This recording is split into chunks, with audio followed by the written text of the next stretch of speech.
milkaa'uu barbaaddaa yookiin ammoo kaayyoo guddaa wayii galmaan geessuu barbaaddaa guddina kan keera gahuu barbaaddaa milkaa'ina kan kee goonfachuu barbaaddaa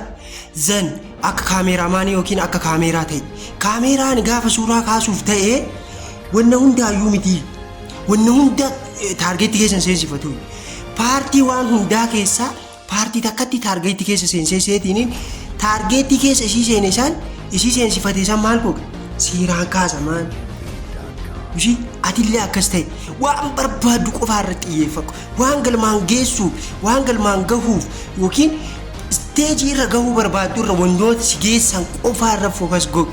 kitaaba dubbisuu ta'uu mala namoota haasa'uu ta'uu mala viidiyoo ilaaluu ta'uu mala whatever it is viidiyoo akkamii ilaalaa jedhee of gaafadhu viidiyoo allaalaa jiru kuniin gara galma kiyyaa kan gahu na gargaaraa jedhee of gaafadhu kitaabni an dubbisaa jiru iddoon an oolaa jiru haasofni an haasa'aa jiru kuniin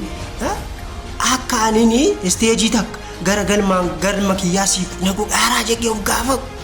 iddoon taane oolaatiin namoota taane olii oolaatiin haasaan taane haasa'aatiin akkam galma gahuu dandeetta inni biraa ammoo wanni guddaan kamiyyuu sacrifice gaafataa wareegama gaafata waan ta'eef wareegama san kafaluuf qophii ta'e akkasii waan taane waan barbaaddu san dhugamaan hin barbaanne jechuudha just afaanumaan haasa'aatti arrabuma kan keerraa bahaara